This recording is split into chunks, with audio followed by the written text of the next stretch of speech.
Assalamualaikum warahmatullahi wabarakatuh. Di sini saya akan mempresentasikan hasil Critical Appraisal Economic Evaluation dari jurnal Cost Effectiveness Analysis of Myopia Progression Intervention in Children. Pada checklist 1, itu jawabannya adalah ya, karena sudah dijelaskan bahwasannya jurnal ini untuk membandingkan efektivitas biaya intervensi untuk mengendalikan perkembangan miopia selama 5 tahun dari perspektif masyarakat pada pasien berusia 10 tahun dengan miopia.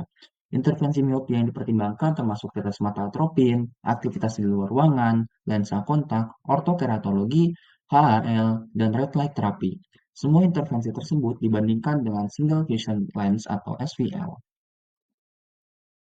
Pada checklist 2 itu adalah ya juga karena saya jelaskan bahwasannya atrofi dosis tinggi merupakan terapi yang paling efektif, sedangkan ortokeratologi, pirenzepin, lensa kotak modifikasi defokus perifer, siklopentolat, dan lensa kacamata bifokal prismatik memiliki efek yang moderat. Sedangkan SVL dipilih sebagai pembanding karena ini adalah pendekatan tradisional untuk menangani miopia. Pada checklist 3, itu jawabannya adalah ya, karena sudah dijelaskan bahwasannya tingkat perkembangan miopia tahunan diperoleh dari uji klinis acak dan dikategorikan sebagai perkembangan lambat, menengah, dan cepat. Selain itu juga mencakup beberapa asumsi dan hasil efektivitas didefinisikan dalam hal perubahan SER dan AL selama 1 tahun yang ditentukan dari meta-analisis yang dipublikasikan dari literatur. Pada checklist 4, jawabannya adalah ya, karena sudah jelas analisis dilakukan dari perspektif masyarakat, baik biaya langsung maupun tidak langsung. Biaya langsung meliputi biaya konsultasi, kunjungan tidak lanjut, layanan optometri, dan lain sebagainya. Sedangkan biaya tidak langsung mencakup biaya adverse event dan juga hilangnya produktivitas pengasuh. Selain itu, kejadian yang merugikan dengan penggunaan obat tetes mata atropin adalah konjungtivitis, alergi, dan fotofobia yang membutuhkan kacamata fotokromatik. Kejadian yang merugikan dengan penggunaan lensa kontak terdiri dari keratitis bakteri, infiltrat kornea, alergi, hordeolum, dan pewarnaan kornea. Pada checklist 5, jawabannya juga adalah ya, karena hilangnya produktivitas dihitung berdasarkan pendapatan tahunan rata-rata dari Departemen Sensus dan Statistik Hong Kong. Pada checklist 6, itu jawabannya adalah ya, karena biaya ditentukan berdasarkan biaya yang dipublikasikan oleh Otoritas Rumah Sakit Hong Kong, Chinese University of Hong Kong Eye Center, dan narasumber utama. Semua biaya didasarkan pada biaya item pada tahun 2022 yang dikumpulkan dalam dolar Hong Kong dan dikonversikan ke dolar Amerika Serikat dengan kurs 7,85 dolar Hong Kong per 1 dolar US.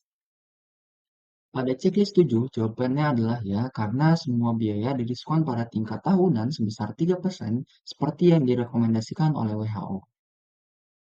Pada checklist 8, jawabannya adalah ya, karena sudah dilakukan analisis ISER terhadap biaya dan konsekuensi dari intervensi yang dilakukan.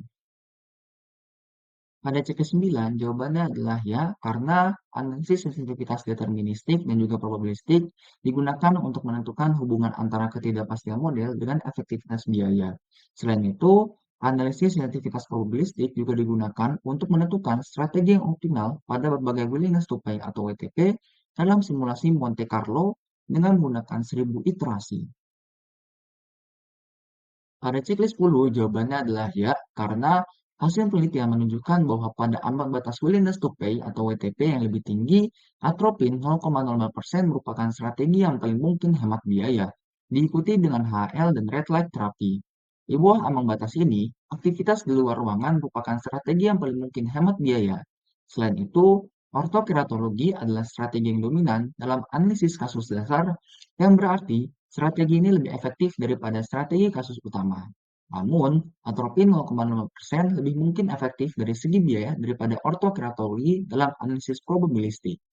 Namun demikian, perbandingan ini penting dilakukan karena ada beberapa pilihan untuk pengobatan perkembangan miopia.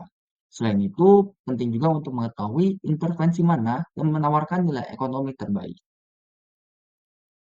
Baik, mungkin cukup sekian presentasi yang dapat saya lakukan. Mohon maaf bila terdapat salah kata atau perbuatan. Saya tutup. Wassalamualaikum warahmatullahi wabarakatuh.